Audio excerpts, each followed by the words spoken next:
تاریخ اولیاء کا بہت بڑا نام کہ توبہ کرنے کے بعد انہوں نے جو مقام پایا، اللہ رب الکریم نے پھر ان کا چرچا آج تک کیا بلکہ آنے والی دنیا، رہتی دنیا تک زندہ رکھا۔ میری مراد سیدنا حبیب اجمی رحمہ اللہ سے ہے۔ سود کا کاروبار کیا کرتے تھے، ایران میں پیدا ہوئے اور بغداد عراق کے اندر آپ کا مزار پرانوار ہے۔ تو سود کی وصولی کے لیے اتنے سخت تھے کہ جب آپ کسی کے گھر جاتے تو اگر سود کی رقم واپس نہ ملتی یا قرض دیا ہوا واپس نہ ملتا تو آپ اپنے آنے جانے کا جو خرچہ ہے وہ بھی لے کر آیا کرتے تھے۔ تو ایک دن کسی کے گھر گئے اور اس گھر کے اندر جو مرد تھا وہ موجود نہیں تھا۔ خاتون خانہ نے کہا کہ پیسے تو نہیں ہیں سود کے، لیکن یہ آپ ایک بکرے کی سری ہے ہمارے گھر، یہ اگر آپ لے جانا چاہتے ہیں تو وہ لے جائیں۔ انہوں نے وہ سری اٹھائی اور گھر لے آئے، بیگم کو دی، اس کو پکاؤ۔ جب پکایا اور وہ ہانڈی کو کھولا سالن نکالنے کے لیے تو دیکھا کہ وہ سارا سالن خون میں بدل چکا ہے۔ بیوی نے بلا کر جب اپنے شوہر کو دکھایا، انہوں نے دیکھا تو اللہ رب الکریم نے اس لمحے کو ان کی کایا پلٹنے کا، ان کی دنیا، دل کی دنیا بدلنے کا لمحہ بنا دیا۔ آہ نکلی کہ میں کس کام میں لگا ہوا ہوں۔ وہیں سے اٹھے اور سیدنا حسن بصری رحمہ اللہ رسول اللہ صلی اللہ علیہ وآلہ وسلم کی آل کے یہ شہزادے ان کے پاس پہنچے، ان کے دست حق پرست پر توبہ کی، تائب ہوئے اور توبۃ النصوح کی وہ جو ہے وہ تصویر بن گئے کہ آج ان کی مثال دی جاتی ہے۔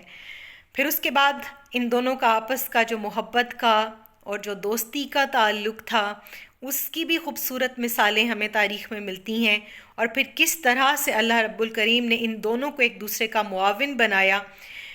ایک واقعہ جو میرے اور آپ سب کے لیے بہت زیادہ انسپریشنل ہے، اور اس میں خاص طور پہ اپنی حفاظت کے لیے، اپنے اہل خانہ کی حفاظت کے لیے، اور میں اپنی بہنوں، ماؤں، بیٹیوں سے خاص طور پر کہوں گی کہ وہ اس وظیفے کو ضرور اختیار کریں اور اس کو پڑھا کریں، کیونکہ ہمارے کچھ دشمن ایسے ہوتے ہیں کہ جو نظر آتے ہیں، کچھ ایسے ہوتے ہیں جو نظر نہیں آتے،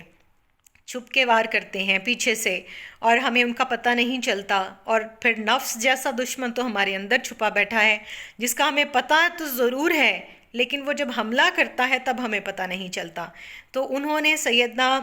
خواجہ حسن بصری رحمہ اللہ نے اتنا خوبصورت وظیفہ ہمیں بتایا۔ واقعہ کچھ یوں ہے کہ دور ہے یہ حجاج بن یوسف ظالم کا، جس کو ظالم حدیث پاک میں کہا گیا کہ قبیلہ بنو ثقیف کے اندر ایک جھوٹا مدعی نبوت ہوگا اور ایک ظالم ہوگا۔ ظالم جو ہے حجاج بن یوسف، جس نے سیدنا عبداللہ بن زبیر رضی اللہ تعالیٰ عنہ کو بھی شہید کیا اور کربلا ثانی کو بپا کیا۔ تو اس نے اپنا ایک فوجی دستہ سیدنا خواجہ حسن بصری رحمہ اللہ کو گرفتار کرنے کے لیے بھیجا۔ آپ کو اطلاع ملی تو آپ اپنے دوست اور اپنے مرید کے پاس جو ہے خواجہ حضرت حبیب اجمی رحمہ اللہ کے عبادت خانے میں جو فرات کے کنارے انہوں نے بنا رکھا تھا، آپ وہاں چلے گئے اور جا کے اس میں پناہ گزین ہو گئے۔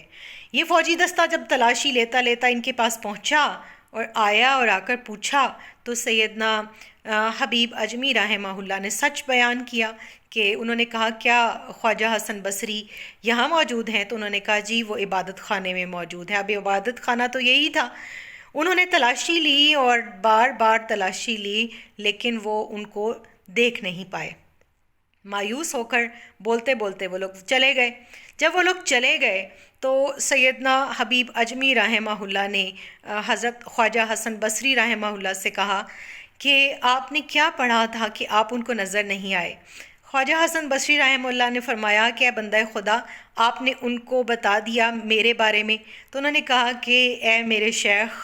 اے میرے مربی، میں نے رسول اللہ صلی اللہ علیہ وآلہ وسلم کی احادیث، آپ کے حکم پر، آپ کی سیرت اور سنت پر عمل کرتے ہوئے اور قرآن کا حکم مانتے ہوئے، شریعت کا حکم مانتے ہوئے سچ کا سہارا لیا، اور یہ سچ ہی کی برکت ہے کہ اللہ تعالیٰ نے آپ کو جو ہے ان ظالموں سے محفوظ رکھا۔ لیکن آپ یہ تو بتائیے کہ آپ نے کیا پڑھا تھا کہ آپ ان کو نظر ہی نہیں آئے؟ تو یہ جو وظیفہ ہے یہ میرے آپ سب کے لیے بہت زیادہ آج کے دور میں خاص طور پر جو ہے وہ اکسیر ہے، اور خواجہ حسن بصری رحمہ اللہ کا عطا کردہ ہے۔ تو اس کو یقین کے ساتھ اگر پڑھیں تو میرا ایمان ہے، اور میرا یہ جو ہے وہ یوں کہہ لیجئے کہ تیقن ہے اس کے اوپر پورا کہ اللہ تعالیٰ ضرور ہمیں دشمنوں سے محفوظ رکھے گا، چاہے وہ ظاہری ہیں چاہے وہ باطنی ہیں، چاہے وہ سامنے سے آ کر وار کرنے والے ہیں یا پیچھے سے وار کرنے والے ہیں۔ سیدنا خواجہ حسن بصری رحمہ اللہ نے ارشاد فرمایا کہ میں نے 2 مرتبہ آیت الکرسی، 10 مرتبہ سورہ اخلاص یعنی قل هو اللہ احد یہ والی سورہ پوری، اور 10 مرتبہ وآمن الرسول صلی اللہ علیہ وآلہ وسلم والی آیہ کریمہ سورۃ البقرہ کی آیت 285، 10 بار میں نے اس کو تلاوت کرنے کے بعد اللہ رب الکریم کی بارگاہ میں ایک جملہ بولا، ایک دعا کی کہ اللہ میں حسن بصری کو تیرے سپرد کرتا ہوں اور تو اس پر نگاہ رکھ۔